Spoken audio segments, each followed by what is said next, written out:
예수님께서 기쁨의 소식이라고 하는 이야기를 우리가 살펴보고 있는데요. 예수님이 왜 복음인가? 예수님이 왜 우리 모두에게 기쁜 소식인가? 그것은 바로 우리 모두가 다 하나님의 진노 아래 있기 때문이라고 말씀드렸습니다.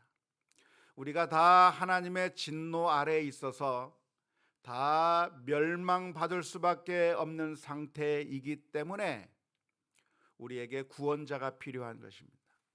우리를 살리실 메시아가 필요한 것인데 바로 그 메시아가 예수님이라고 하는 것이 복음입니다.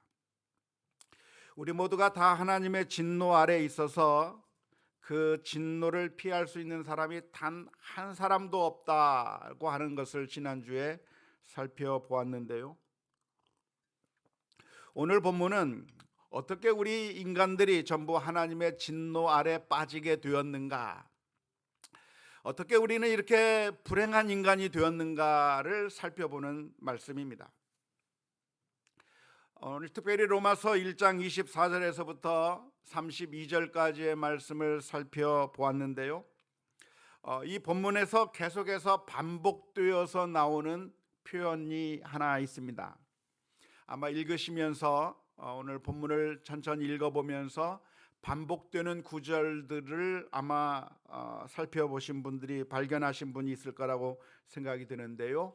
그 반복되는 표현이 무엇이죠? 내버려 두었다고 하는 표현입니다.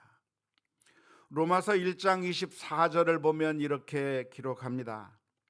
그러므로 하나님께서 그들을 마음의 정욕대로 더러움에 내버려 두사 그들의 몸을 서로 욕되게 하게 하셨다고 기록하고 있습니다.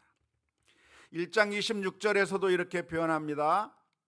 이 때문에 하나님께서 그들을 부끄러운 욕심에 내버려 두셨으니 곧 그들의 여자들도 순리대로 쓸 것을 바꾸어 영리로 쓰게 했다고 기록하고 있습니다.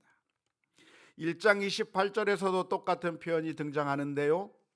또한 그들이 마음에 하나님 두기를 싫어하며 하나님께서 그들을 상실한 마음대로 내버려 두사 합당하지 못한 일을 하게 하셨다고 기록하고 있습니다. 이 말의 의미가 무엇일까요? 그것은 우리 인간들이 하나님을 인정하지 않고 하나님의 말씀을 거역하고 악한 일을 행할 때에 하나님께서 그런 인간들을 보시면서 심판해 버리고 악을 행하지 못하도록 그렇게 하지 못하게 하신 것이 아니라 악을 행하려고 한다면 그 악을 행하지 못하도록 하나님께서 강제적으로 악을 행하지 못하도록 막은 것이 아니라 하나님이 그냥 손 놓고 계셨다는 겁니다. 우리 인간들이 죄를 지으면 죄를 짓는 그 일을 방해한 것이 아니라, 죄를 짓지 못하도록 그렇게 방해하신 것이 아니라 하나님께서 그냥 손 놓고 계셨다는 겁니다. 죄를 지으면 죄를 짓도록 방치해 두셨다고 하는 표현입니다. 하나님께서 우리 인간들이 죄를 짓도록 그냥 내버려 두셨다, 방치해 두셨다라고 하는 이 표현을 여러분들이 좀처럼 이해하실 수 있겠습니까? 하나님의 하신 일이 납득이 되십니까? 아마 납득이 잘 되지 않을 거라고 생각이 됩니다. 왜냐하면 우리 같으면 가만히 있지 않을 것 같기 때문에 그렇습니다. 만일 우리의 자녀들이 나쁜 짓을 한다면, 나쁜 아이들과 어울려서 악한 일을 한다면 여러분들은 어떻게 하시겠습니까? 가만히 있지 않을 거예요. 우리 아이들이 잘못된 길로 간다고 하면 이 아이의 미래가 암울해질 테니까 이 아이가 그런 길로 가지 않았으면 좋겠다고 생각해서 부모라고 한다면 그 아이가 그런 일을 하지 못하도록 막을 겁니다. 나쁜 아이들이랑 어울린다고 한다면 학교 전학을 가서라도 좋은 환경에 우리 아이들을 집어넣기를 원할 것입니다. 우리 아이들이 말을 듣지 않는다고 한다면 급기야 회초리를 들여서라도 우리 아이들이 나쁜 길로 가지 않도록 막으려고 하는 것이 그게 부모님의 마음일 겁니다. 그런데 놀랍게도 오늘 본문에 보면 하나님께서는 우리 인간들이 나쁜 짓을 하려고 할 때 그냥 내버려 두셨다, 방치해 두셨다라고 말씀하고 있는데, 과연 그렇게 방치해 두는 것, 내버려 두는 것이 과연 하나님께서 그렇게 하셔도 괜찮은 것일까? 납득이 잘 되지 않을 겁니다. 지난주에 아주 참 안타까운 뉴스를 하나 보았습니다. 간병 살인 사건이라고 불리는 뉴스였습니다. 대구 수성구에 사는 22세의 젊은 청년이 있는데요, 대학을 다니다가 공익근무를 위해서 잠시 휴학한 아들이었습니다. 그런데 그 아들에게는, 그 청년에게는 56세 된 아버지가 계셨는데, 그 56세 된 아버지께서 지난 9월 달에 뇌졸중이 걸리게 된 겁니다. 뇌졸중이 걸려서 몸을 움직이지 못하는 상태가 되어서 혼자 밥을 떠먹지도 못하고 대소변을 혼자 잘 가릴 수도 없는 그런 아주 심각한 상태에 빠지게 된 겁니다. 병원에 입원하게 되었는데 치료비가 만만치 않은 겁니다. 수입이 별로 없는 그 청년이 감당할 수 없는 그런 치료비가 나올 수밖에 없어서 결국 금년 4월에 퇴원하고 말았는데요, 퇴원한 이후에 5월 1일서부터 5월 8일까지 근 일주일이 넘는 그 기간에 그 아들은 자기 아버지에게 물도 주지 않고 음식도 주지 않고 그냥 방치시켜 놓았다가 아버지가 사망해 버렸습니다. 결국 그 청년은 존속 살해 혐의로 체포되고 재판을 받게 되었는데, 여러 가지 상황들이 정상 참작이 되었지만 결국 징역 4년이라고 하는 그런 선고를 받게 되었는데, 항소심을 했지만 1심과 마찬가지로 징역 4년을 그대로 선고했다고 하는 뉴스를 듣게 됐습니다. 죽어가는 아버지를 정말 힘든 상황이 있다고 할지라도 아무것도 안 해서 죽게 만들었다고 하는 그것이 아무리 정상 창작이 된다고 할지라도 그건 죄일 수밖에 없는 것이죠. 그런데 오늘 본문의 말씀을 보면 하나님께서 행동하시는 모습이 마치 그런 것 같은 겁니다. 인간이 죄를 지어서 그래서 영원한 멸망을 당할 수밖에 없는 그러한 하나님의 진노에 들어갈 수 있는 상황이 된다고 한다면 하나님께서 어떻게 하셔야 될 거라고 우리는 예상하고 있습니까? 하나님께서 그것을 막아야죠. 죄를 짓지 못하도록 무슨 짓을 해서라도 악을 행하지 못하도록 막아야만 할 것 같은데, 놀랍게도 오늘 본문의 말씀은 뭐라고 표현하고 있냐면 하나님께서 그냥 내버려 두셨다, 그냥 방치해 두셨다, 죄를 마음껏 짓도록 그냥 내버려 두셨다라고 표현하고 있기 때문에 오늘 본문의 말씀을 읽으면서 마음속에 약간의 불편함이 생기는 것입니다. 하지만 우리가 이 본문을 읽으면서 오해하지 말아야 할 것이 있다고 한다면 하나님이 그렇게 무책임하고 아무런 애정도 없고 감정도 없는 그런 무뚝뚝한 정말 냉혈한과 같은 그런 하나님이 아니라고 하는 점입니다. 로마서 1장에서 우리가 하나님에 대해서 오해할 수 있을 법한 표현을 하고 있지만 성경의 다른 곳에 보면 하나님에 대해서 정반대로 묘사하고 있기 때문에 그렇습니다. 예를 들어서 히브리서 12장 5절에서부터 10절 말씀에 보면 이런 말씀이 기록되어 있습니다. 또 아들들에게 권하는 것 같이 너희에게 권면하신 말씀도 잊었도다. 일러스되 내 아들아 주의 징계하심을 경히 여기지 말며 그에게 꾸지람을 받을 때에 낙심하지 말라. 주께서 그 사랑하시는 자를 징계하시고 그가 받아들이시는 아들마다 채찍질 하심이라 하였으니 너희가 참음은 징계를 받기 위함이라. 하나님이 아들과 같이 너희를 대우하시나니 어찌 아버지가 징계하지 않는 아들이 있으리요. 징계는 다 받는 것이거늘 너희에게 없으면 사생자요 친아들이 아니니라. 또 우리 육신의 아버지가 우리를 징계하여도 공경하였거든 하물며 모든 영의 아버지께 더욱 복종하며 살려 하지 않겠느냐. 그들은 잠시 자기 뜻대로 우리를 징계하였거니와 오직 하나님은 우리의 유익을 위하여 그의 거룩하심에 참여하게 하시느니라. 그러니까 히브리서에서 묘사하고 있는 하나님은 어떤 하나님입니까? 하나님께서 우리를 너무나도 사랑하시기 때문에 우리가 잘못하면 그냥 될 대로 되라 하고 방치하는 하나님이 아니라 우리 하나님은 징계하시면서까지라도 우리를 바른 길로 돌아오게 만드시는 하나님이라고 성경은 분명하게 기록하고 있습니다.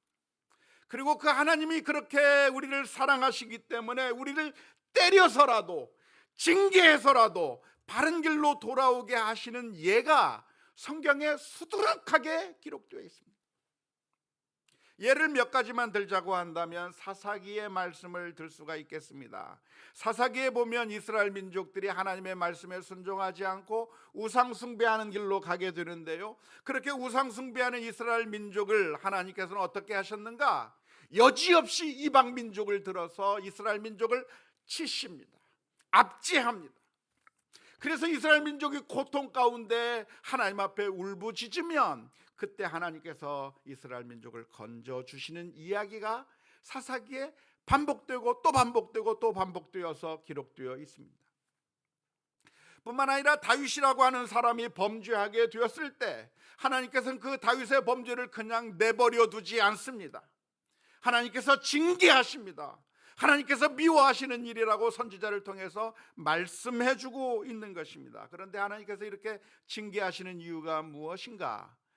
회개하게 만들고 돌아오게 만드시기 위해서 징계하시는 하나님이라고 성경 전체를 통해서 가르쳐주고 있는 것입니다.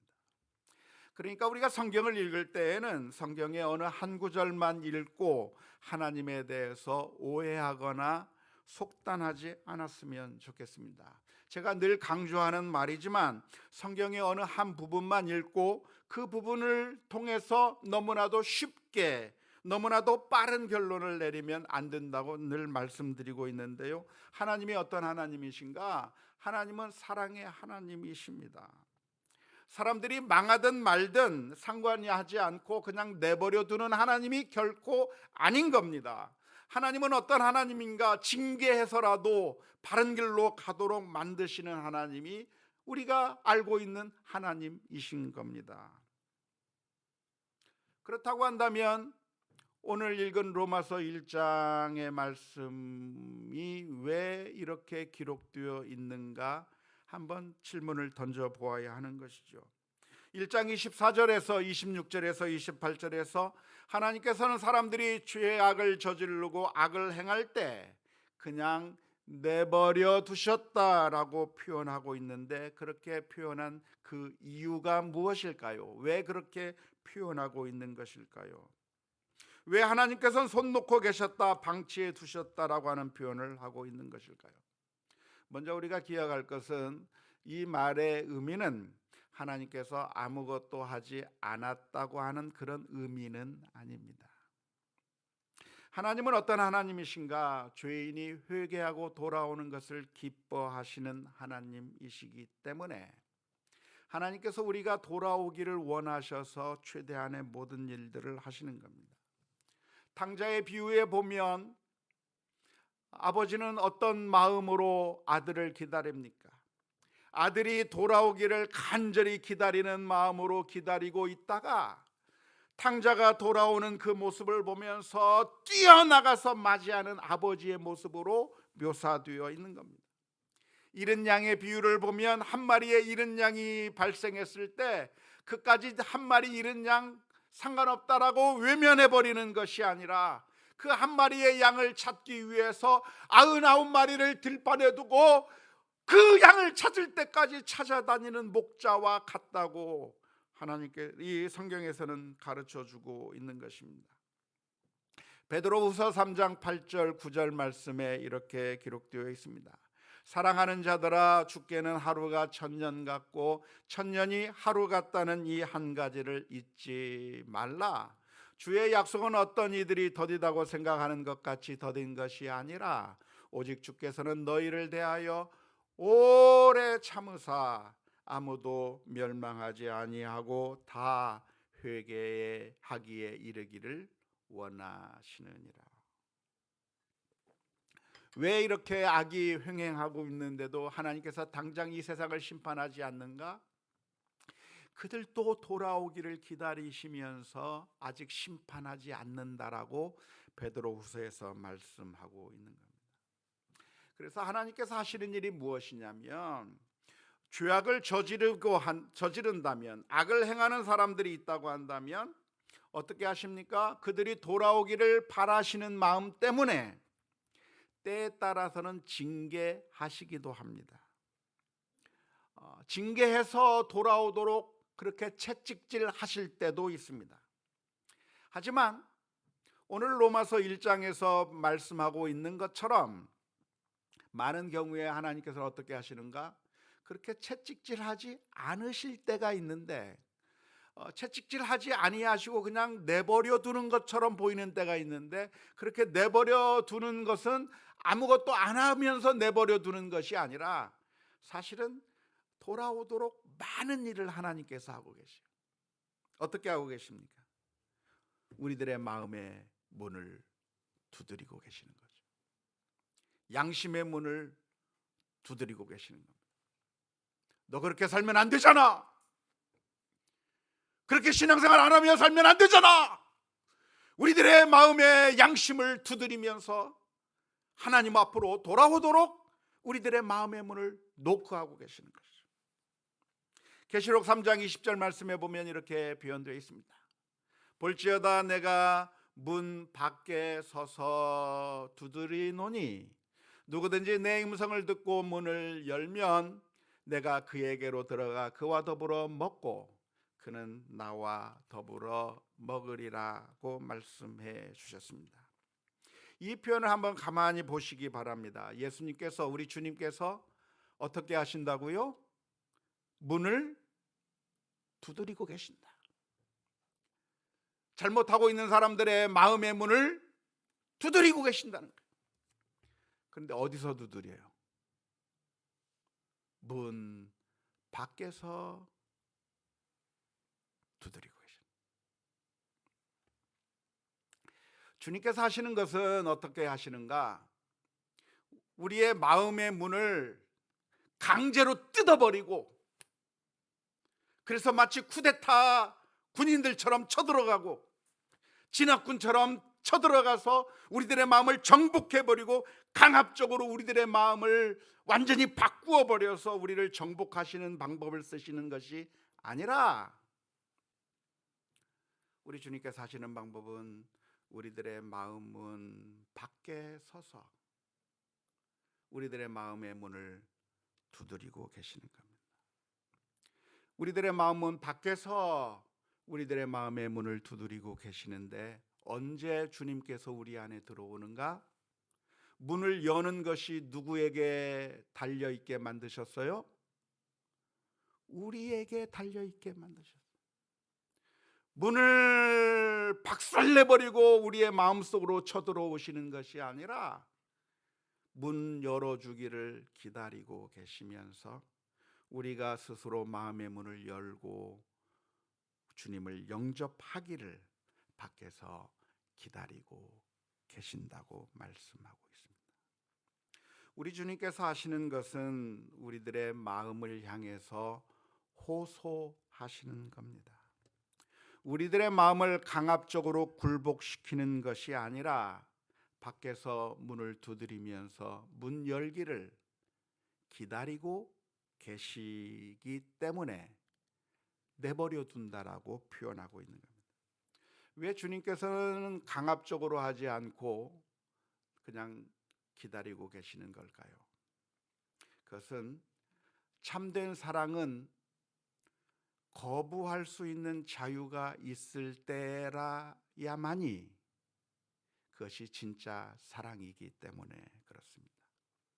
만일 우리가 거부할 수 없는 상황 가운데서 할 수 없이 사랑하고 할 수 없이 순종한다고 하면 그것은 진짜 사랑이겠습니까?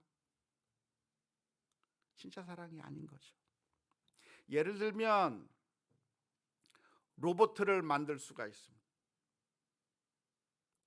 과학자가 로봇을 만들어서 그래서 그 로봇에게 인간의 말을 다 듣도록 프로그램화 시킨 로봇을 만들 수가 있습니다. 우리 교회에도 로봇 청소기가 하나 있는데요. 그 로봇 청소기에게 명령을 내리면 그 로봇 청소기는 군말하지 않고 예배당 바닥을 쫙쫙 다니면서 청소를 합니다. 나 청소하기 싫어, 나 청소 안 할래 하는 말 없이 군말하지 않고 모든 것을 다니면서 청소를 하는데 참 신기해요.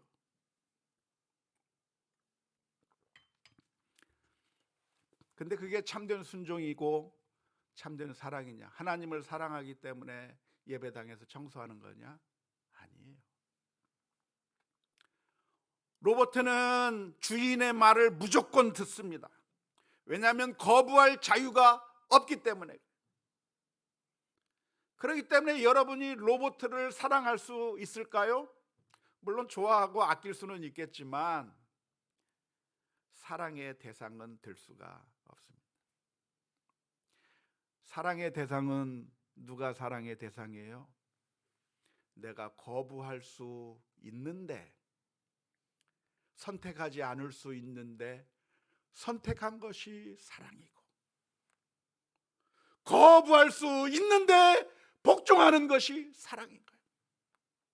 내가 자유함을 가지고 사랑할 때 그게 진짜 사랑인 것이지, 나에게 아무런 선택권이 없이 하나님께서 우리를 마치 꼭두각시처럼 만들어서 하나님께서 그 꼭두각시를 움직이면서 하나님을 사랑하게 만들면 그 꼭두각시가 하나님을 진짜로 사랑하는 거냐면 그게 사랑하는 게 아닌 거예요. 하나님은 어떤 하나님이십니까? 하나님은 전능하신 하나님이십니다.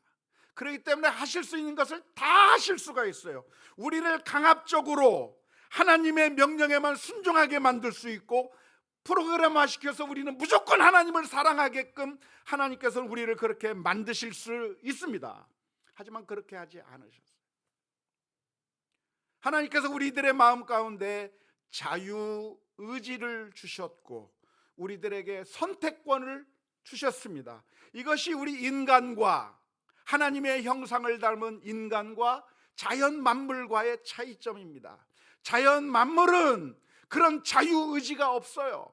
하나님께서 명령하시는 대로 움직이는 것이고 하나님의 뜻대로 무조건 움직이게 되어 있는 것이 자연 만물입니다. 하지만 이 모든 피조물 가운데서 유일하게 자유의지를 가지고 있는 사람이 있는데 그게 바로 사람인 거죠. 사람은 하나님의 형상을 닮았기 때문에 자유가 있고 자신이 선택할 수 있는 능력이 있는 존재가 우리 인간들인데, 하나님을 사랑할 수도 있고 거부할 수도 있고, 하나님의 말씀에 순종할 수도 있고 하나님의 말씀을 거부할 수도 있는 자유를 하나님께서 우리들에게 주시고, 하나님께서 우리를 강압적으로 무조건 하나님을 사랑하게 만든 것이 아니라, 하나님께서는 그 전능하신 하나님께서 아무것도 하지 않고 우리가 마음의 문을 열고 하나님을 사랑하기를 기다리고 계시는 거죠. 마치 이것을 비유한다고 한다면 임금님이 시녀에게 사랑을 구하는 것과 같습니다. 사극 드라마에 보면 어느 임금님이, 어느 왕자가 시녀에게 마음이 끌립니다. 그런데 그 임금은 어떤 권력을 가지고 있는가? 왕자는 어떤 권력을 가지고 있는가? 명령하면 돼요. 자기 신하를 시켜서 저기 보이는 저 아녀자가 누구냐? 오늘 밤 내 방에 들어와서 수청 들라 하라. 그럼 끝이에요. 그러면 찍소리 못하고 와서 수청을 들 수밖에 없는 것이 당시의 권력이었습니다. 임금이었습니다. 왕자였습니다.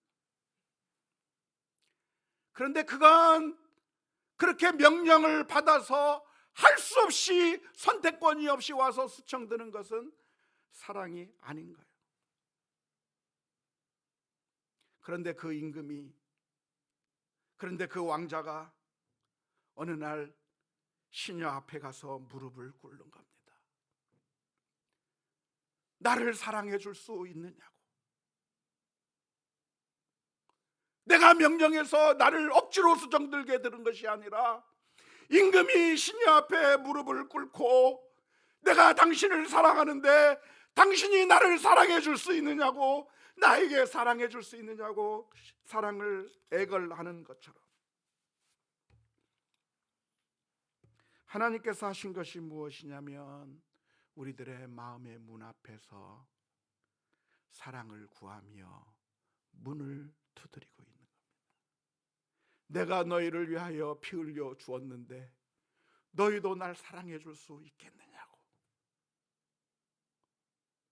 내가 너희를 사랑한다고 말하면서 우리들의 마음의 문을 열어줄 수 있느냐라고 이야기하고 기다리고 있는 것이지, 강압적으로 우리들의 마음을 정복해서 우리를 굴복시키시는 하나님이 아니라는 겁니다.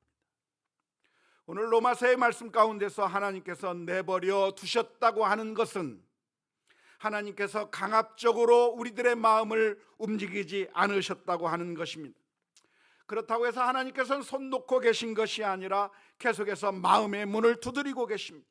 선지자를 보내서 회개를 촉구하고 계시고, 때로는 여러 가지 방법을 통해서, 여러 가지 징계를 통해서 여러 가지 방법도 쓰시면서 우리들의 마음의 문을 열어주기를 기다리고 계셨는데, 그런데 우리 인류의 불행이 무엇입니까?